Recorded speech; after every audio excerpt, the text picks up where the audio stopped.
Magandang gabi po sa ating lahat, mga kapatid. Kumusta na po kayo at kumusta ang inyong group discussion? Umaasa po ako na naging very interesting ang pangalawa sa huling aklat ng Minor Prophets. At sa gabi pong ito ay panghuli ang ating tatalakayin. At madalas na po natin itong naiko-quote, lalong-lalo na pagdating sa tithes and offering, ang Book of Malachi. So bago po natin simulan ay tayo po muna ay manalangin. Pero share ko muna sa inyo ang aking screen. Okay. So tayo po ay saglit na manalangin, mga kapatid. Aming Ama at aming Diyos, aming Panginoon, marami pong salamat sa gabing ito na muli pinagkalooban mo kami ng pagkakataon upang kahit sa pamamagitan ng Zoom ay magkasama-sama kami bilang magkakapatid upang purihin, sambahin ka at mag-aral ng iyong banal na salita. Kaya't buong puso't buong pagpapakumbaba na kami po ay dumudulog sa iyo sa mga oras na ito, aming Amang nasa langit. At muli po kami ay humihingi ng gabay mo at kaliwanagan sa iyong mga salita. Tulungan mo po kaming lahat na maintindihan namin ang mensaheng nais mong ipaabot sa pamamagitan ng Book of Malachi. Tulungan mo po ako ang iyong lingkod na tagapaghatid at tagapagpaliwanag nito. Ganon din po ang aking mga kapatiran na matyagang nakikinig at nais ding matuto sa iyong mga salita.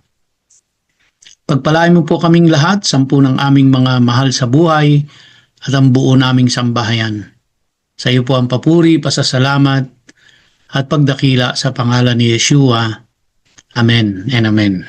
To continue, as I was saying, we are now at the end of our study on the book of the Minor Prophets, which is basically the last book in the Old Testament, which is the book of Malachi.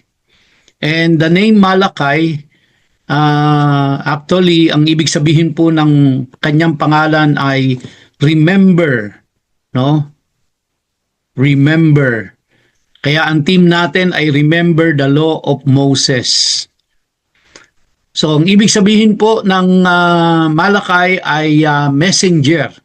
No? Ibig sabihin ng pangalan niya ay messenger at ang message niya is to remember the Law of Moses. And as I was saying, this is the final book of the Old Testament. And it was written to post-exilic Israel. So pag sinabi nating post-exilic Israel, ang ibig sabihin nun ay nakabalik na sila from Babylon from 70 years of captivity, ay nakabalik na sila sa Judah at na during this time ni Malachi, na i-rebuild na nila, na-establish na nila yung temple. Pero kahit na na-establish na nila yung temple, na itayo na nila, ay nagkaroon pa rin ng spiritual decline ang mga tao dito. And the book of Malachi basically is calling them to repentance. This book also prepares the way for the coming Messiah. Dito ay makikita natin at mababasa natin that people were questioning God's justice, no? So people were accusing God of favoring the wicked, and but also at the same time, God promises a messenger to prepare His way. Sabi nga doon sa Malachi chapter 3 verse 1, "Behold, I send my messenger, and he will prepare the way before me." So despite doubt, God affirms His love for Israel. No? And sabi doon sa Malachi 1 verse 2, "I have loved you, says the Lord, but you say, how have you loved us?" So let's look at the overview of the book, no? So again, the people were questioning God's justice. Mababasa natin yan sa Malakay 2 verse 17. Sabi nila doon, you have wearied the Lord with your words, but you say, how have we wearied you? By saying, everyone who does evil is good in the sight of the Lord, and He delights in them. Or by asking, where is the God of justice? So, kaya dito makikita natin, kinu-question ng mga tao ang justice ng Diyos. So, kaya talagang nag-decline na spiritually speaking. And sabi sa Malakay chapter 3 verse 13 to 15, your words have been hard against me, says the Lord. But you say, how have we spoken against you? You have said, so it seems parang nakikipag-dialogue ang Diyos sa tao, no? So you have said it is vain to serve God. What is the profit of our keeping His charge, or of walking as in mourning before the Lord of hosts? And now we call the arrogant blessed. Evildoers not only prosper, but they put God to the test, and they escape. So the people not only they don't only question God's justice, but the people were even abandoning God's commandments. At makikita natin yan sa kasaysayan that they were unrighteously divorcing their wives. We can read that in Malakay chapter 2 verse 16. They were even practicing sorcery. They were committing adultery. They were swearing falsely, and they were oppressing widows, orphans, sojourners o yung mga dayuhan, and they were oppressing their hired workers. That is in Malakay chapter 3 verse 5. So talagang nagkaroon ng matinding spiritual decline ang mga tao dito. Ano kung naging dahilan, no? Naalaman natin, di ba, bumalik na sila at tinayo nila yung templo, temporarily in-stop, at in-encourage sila ni-rebuke sila actually ni Haggai, at ipinagpatuloy, no? Ganun din during the time of Zechariah. So pinagpatuloy nila hanggang sa natayo na, at nung na-establish na nila, dapat tuloy-tuloy na yung kanilang mga sacrifices, yung kumbaga yung quote-unquote ministry nila ay tuloy-tuloy na. Pero despite na natayo yung templo, nagkaroon pa rin ng spiritual decline yung mga tao. At ito ang nangyari, no? Na nakita natin na talagang malala yung naging spiritual decline ng mga tao. Kaya nasulat itong Malakay. And the people were also offering defective animals as sacrifices. So, andun yung templo, pero alam naman natin, no, nung pinag-aaralan natin ang animal sacrifices nila sa Leviticus, hindi katanggap-tanggap sa Diyos yung mga defective animals. At alam nila yon. Pero, yun yung ginagawa ng mga tao. Wag lang di masabi na hindi sila nagpe-perform ng kanilang mga sacrifices doon sa temple kasi nakatayo na yung templo. Kaya lang ang ino-offer nila doon mga defective na hayop. Na alam naman natin hindi tatanggapin ng Diyos 'yon. Nakita nga natin na nagkamali lang sila ng protocol, kumbaga violate lang nila yung protocol, ay pinaparusahan sila ng Panginoon. Pero at this time, malala na talaga ang nangyari, no? Ni-restore sila doon, binalik sila sa kanilang bayan, na itayo yung templo, pero yung mga tao ang ino-offer mga defective animals. Bukod pa doon, they are not giving their commanded tithes. So the people were also not giving their commanded tithes. Hindi na nagta-tithes yung mga tao.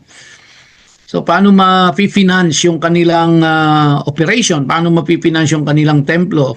libo yung mga priest na nandoon at naglilingkod. Now, ito po ang ang naging dahilan kung bakit nagkaganoon yung mga tao. The priests had neglected to teach the people God's ways. Yun po ang isa sa malaking dahilan kung bakit nagkaroon ng spiritual decline yung mga tao despite the fact na naitayo yung kanilang templo.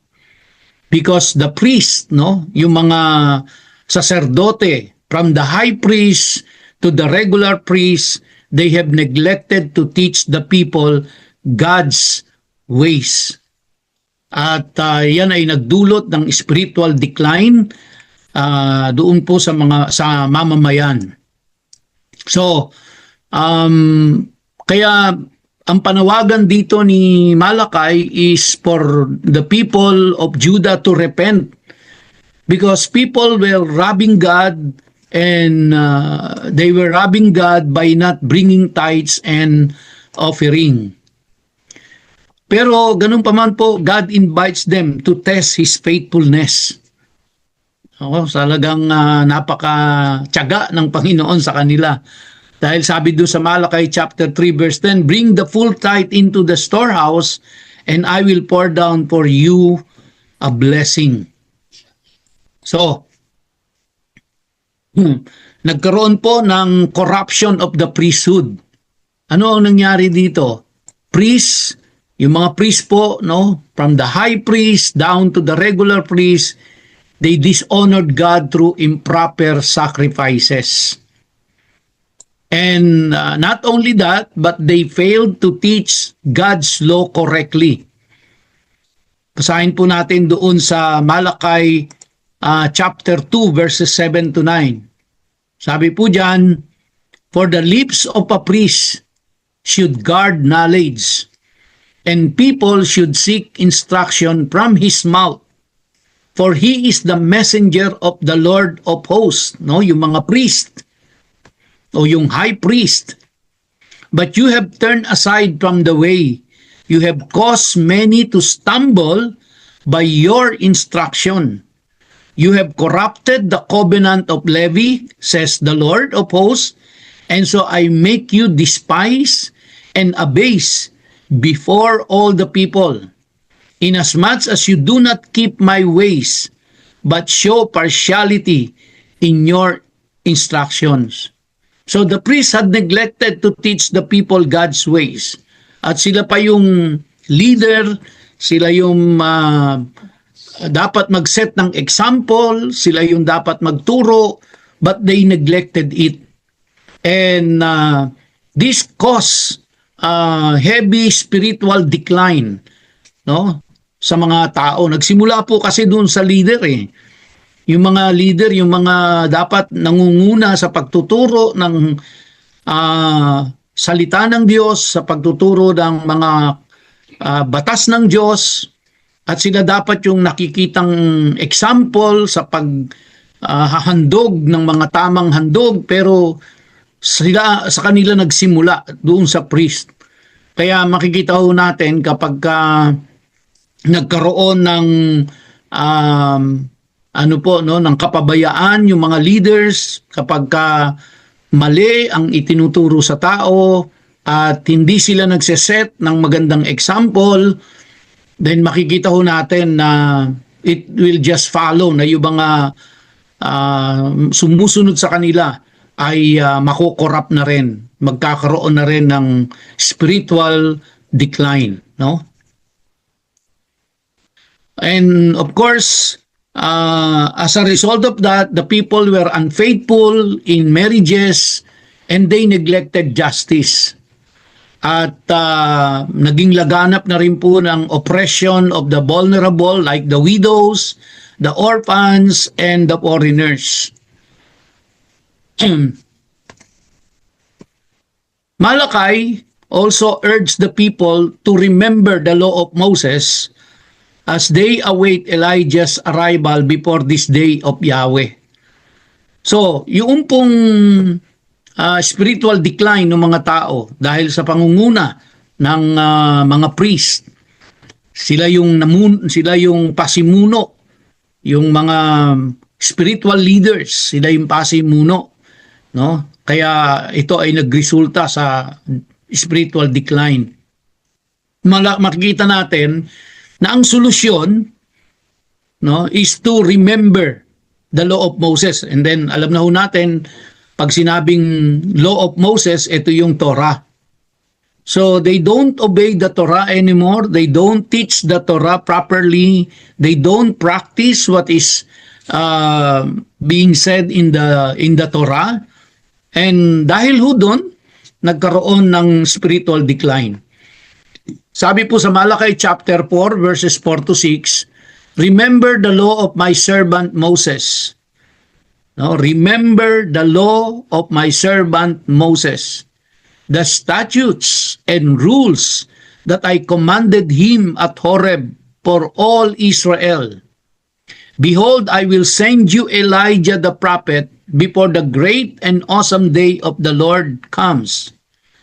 And he will turn the hearts of fathers to their children and the hearts of children to their fathers, lest I come and strike the land with a decree of utter destruction.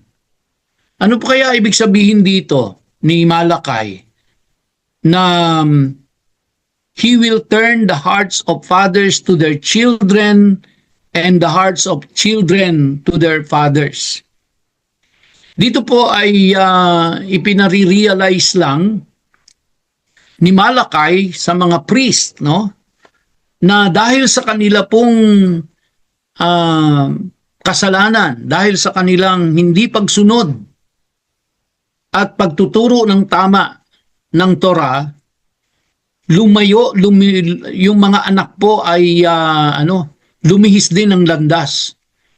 Kaya dito ay makikita natin kung gaano kahalaga na ang pinuno ng tahanan, ang tatay, ay dapat siya yung nagtuturo sa mga anak patungkol sa salita ng Diyos, patungkol sa batas ng Diyos.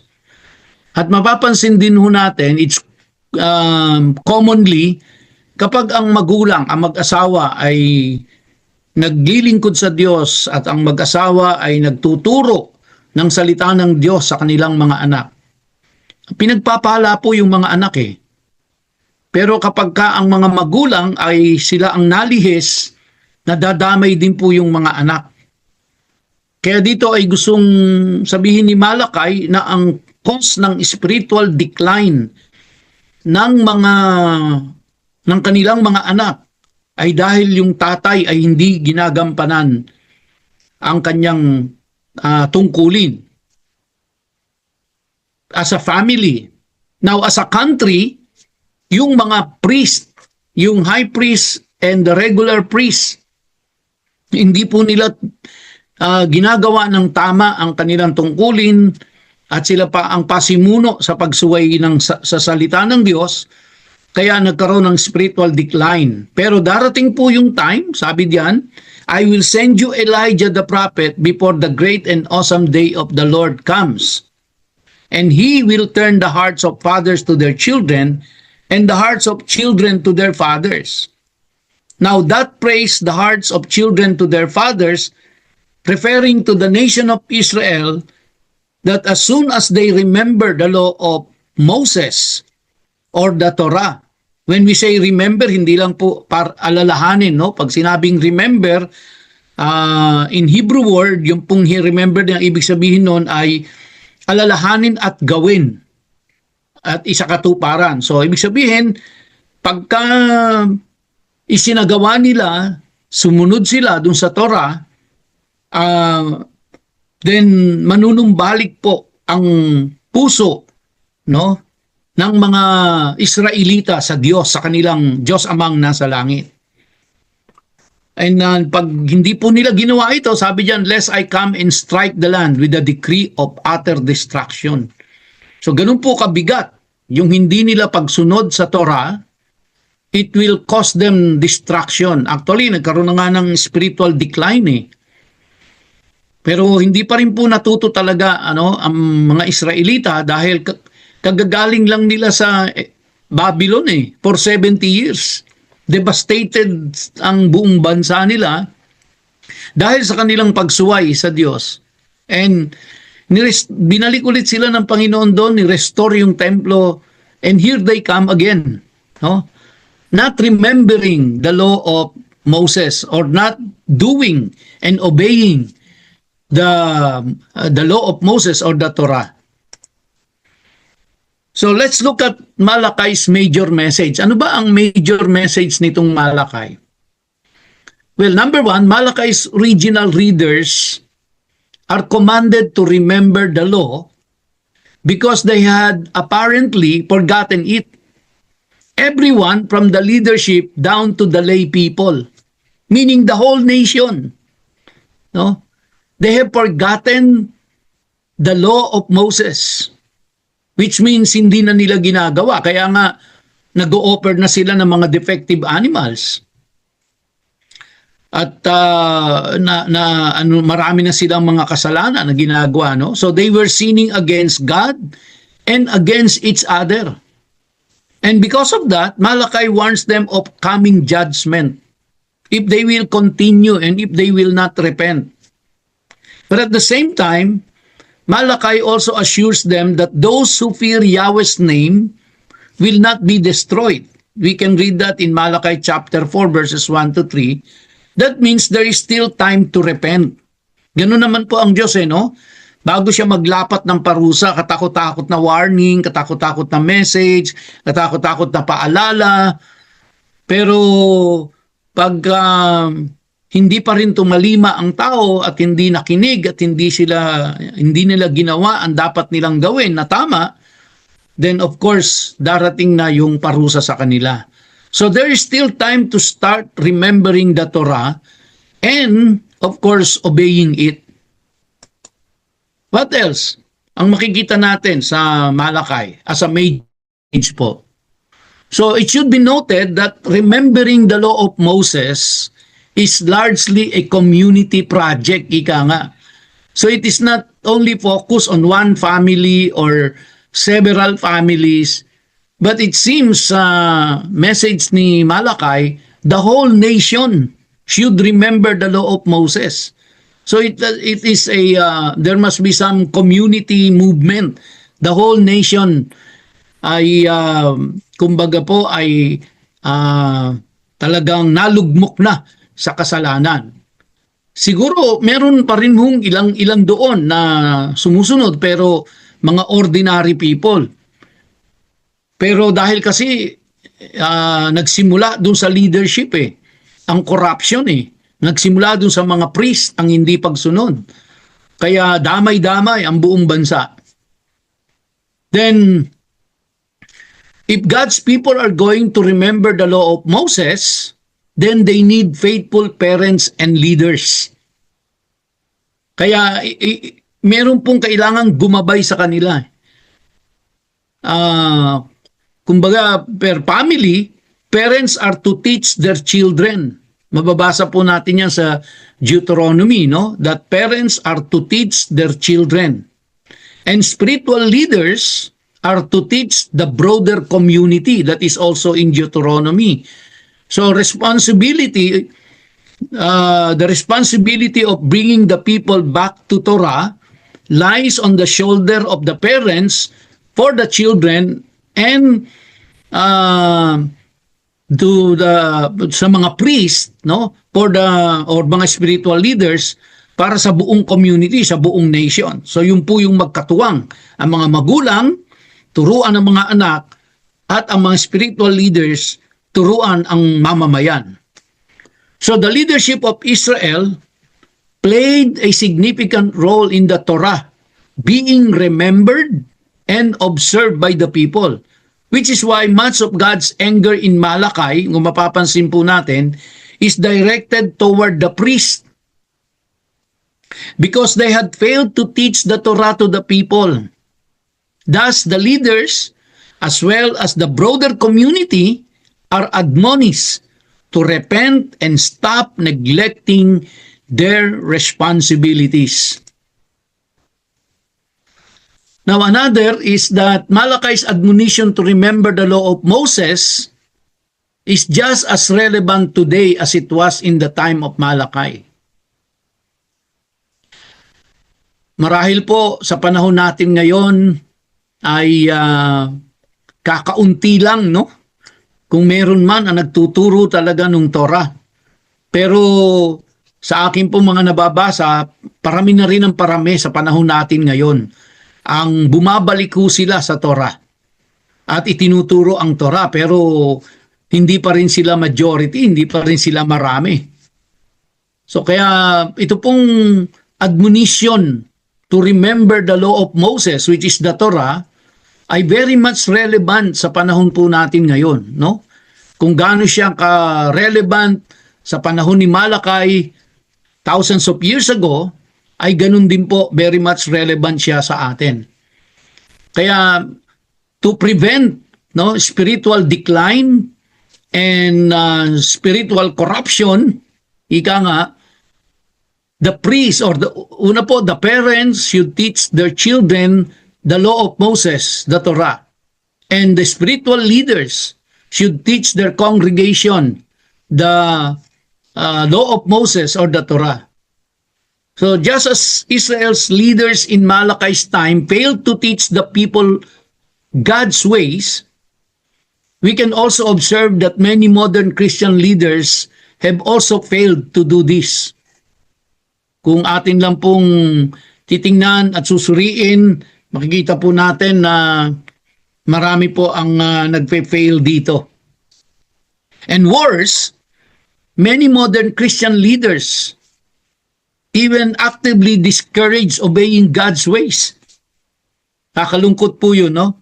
Christians are told they must unhitch from the Old Testament entirely. Meron ho talagang mga denomination na nagtuturo na irrelevant na ang Old Testament dahil ang relevant na lang sa time natin ngayon ay New Testament. But over and over, I've been telling you na you can only fully understand the New Testament if you understand the Old Testament.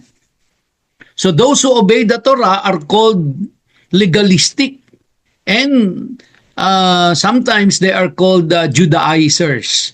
Kapag pinapractice natin ang Torah, pinapractice natin ang law of Moses, no? So maraming nagtataka. Baka minsan pagsasabihan pa tayo na nagiginayata tayong kulto dahil sinusunod natin o sineselebrate natin yung 7 feasts of the Lord. No, yan ay kaya nga Moedim ang tawag natin diyan, no? Meaning the appointed time of the Lord. Hindi yan feast of Israel or feast of mga ng Judah, but this is the feast of the Lord na pinapa-celebrate niya, no? Now let's look at some interesting connection to the New Testament. Do sa Malachi chapter 3 verse 1, behold, ang sabi po doon, behold, I send my messenger and he will prepare the way before me. And the Lord whom you seek will suddenly come to his temple, and the messenger of the covenant in whom you delight, behold, he is coming, says the Lord of hosts. So this is prophecy about messenger who will prepare the way of Yahweh. So, a day of judgment is coming for the wicked, but a day of healing and joy is coming for the righteous. In Malachi chapter 4, verse 1 and 2, for behold, sabi po doon, the day is coming, burning like an oven, but for you who fear my name. No? Babasa po natin doon. And Elijah in the New Testament connection. Kasi ipapadala daw po si Elijah ulit. Elijah will come to restore relationship before the day of the Lord. And this was actually fulfilled in John the Baptist, which is in Matthew chapter 11 and also in Luke chapter 1. Sabi doon sa Malachi chapter 4 verses 5 to 6, "Behold, I will send you Elijah the prophet before the great and awesome day of the Lord. And he will turn the hearts of fathers to their children and the hearts of children to their fathers, lest I come and strike the land with a decree of utter destruction." So, gaano ba ka-significant itong si Elijah na ito? Dahil dito, Malachi identifies this messenger as the prophet Elijah, no? Now, the New Testament connects the prophecy about the coming of Elijah to the ministry of John the Baptist, who prepared the way for the Messiah, which is in Matthew chapter 11, verses 10 to 14. And Luke states that John the Baptist would go in the spirit and power of Elijah and turn many of the children of Israel to the Lord their God and make ready for the Lord a people prepared. No? So John the Baptist preached repentance during a time when Israel's leaders have failed the people once again. And John's ministry prepared the way for Yeshua, the true leader of Israel, who taught the people to obey the law of Moses. So kaya kung nung panahon po ni Malachi, ang prophet, darating po ay si Elijah, sa panahon naman ni Jesus Christ, ang tumatayong parang si Elijah is si John the Baptist. Siya yung nag-prepare ng way of the Messiah or way of the Lord. No? So, John fulfilled the role of Elijah by preparing the way for Yeshua's first coming. This is the connection that we can see for Malachi and the New Testament. No? But Elijah is expected to appear again to prepare the way for the Messiah's second coming. So, kaya sinabi po doon, before the dreaded day of the Lord will come, magpapakita ulit si Elijah. Kaya kung mapapansin po, kung natatandaan nyo po, no, nang tayo po ay nag-celebrate ng Passover, meron pong bakanting upuan, no? And also the people of Israel ay pag nagse-celebrate po sila ng Passover, ay merong bakanting upuan doon na walang nakaupo. Yun po ay inilalaan nila dahil naniniwala sila na sa pagdating ng Messiah, ang magiging forerunner niya ay si Elijah. Kaya yung upuan na yon ay para kay Elijah yon. So kaya Elijah is expected to appear again, no? To prepare the way for the Messiah's second coming. For the first coming of the Messiah, it was John the Baptist.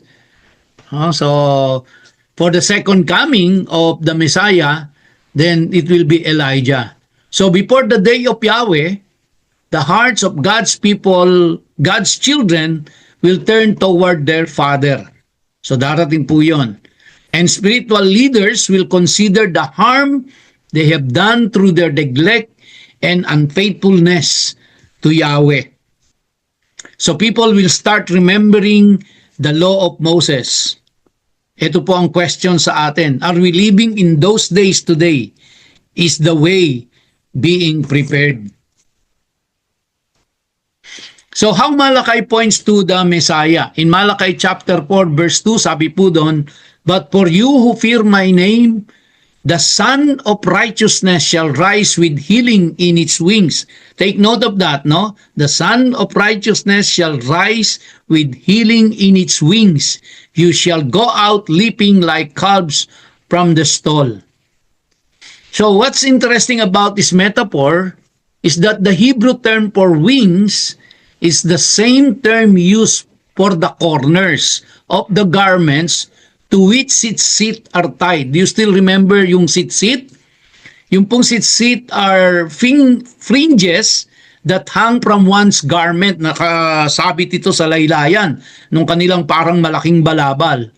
So God commanded His people to wear sit as a reminder to keep His commandments. So in other words, they are designed to help us remember the law of Moses. Now consider this.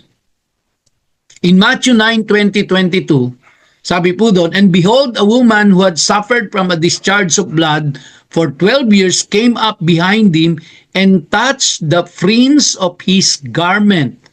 For she said to herself, if I only touch his garment, I will be made well. Jesus turned and seeing her, he said, Take heart, daughter, your faith has made you well. And instantly, the woman was made well." So, in addition to fulfilling Malachi's prophecies and living out Malachi's message, Yeshua echoes Malachi's admonition to remember the law of Moses. No?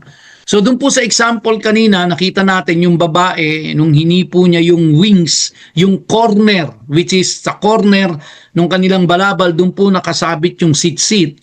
Nung hinipo niya yon, ito ay nagdulot ng kagalingan sa kanya. Okay? So yun po yung ibig sabihin doon. Now, to continue, alam din po natin, several times I have repeated this already, that in Matthew chapter 5 verse 17, Yeshua said that He came not to abolish the law and prophets, but to fulfill them. Ibig sabihin po nun, bring them to full expression. Huh? And in Matthew chapter 5 verse 18, Yeshua further stated that not even the smallest part of the Torah would pass away until heaven and earth pass away, and until all is accomplished. And that is until the end of the age and the arrival of the new heavens and new earth, when the present created universe passes away. Furthermore, in Matthew chapter 5 verse 19, Yeshua admonishes his followers to do and teach even the least of the Torah's commandments. So, like Malachi, Yeshua expected that the Torah would remain relevant until the end of the age, and that followers of the God of Israel would keep it. So finally, in Matthew chapter 5 verse 20, Yeshua urged his followers to surpass the scribes and Pharisees in righteousness. At the time of Yeshua's earthly ministry, just like in Malachi's time, the leaders of Israel had failed the people. Not only were they hypocrites, but also their teachings and traditions made void the word of God. So, like Malachi, Yeshua rebukes Israel's unrighteous leaders and calls the people back to God's ways, giving the definitive teaching and model of righteous behavior. So, followers of the God of Israel are called to remember the law of Moses. So God's people should reflect upon the areas where they have forgotten the law of Moses and devote themselves to remembering it. As Moses declared, God's people are to place His words on their hearts, teach them to their children, and recall them every time they lie down and rise up. So remembering and doing God's law is how we prepare for the coming day of Yahweh. So in conclusion, the message of Malachi is to remember the law of Moses. And Malachi ends with a call to remember the Torah. Next is obedience, prepare us for the Messiah's return. And in Malachi 4:4, sabi po doon, remember the law of my servant Moses. In Deuteronomy 6 and 7, these words shall be on your heart, you shall teach them diligently to your children. So yan po ang buod at mensahe ng Book of Malachi sa ating lahat. Remember the law of Moses, or remember the Torah. Ibig sabihin po nun, hindi lang to call into our memory, but as we remember, we have to do it. We have to follow and we have to obey the law of Moses, the Torah. God bless us all mga kapatid, at tayo po ay magsara sa panalangin.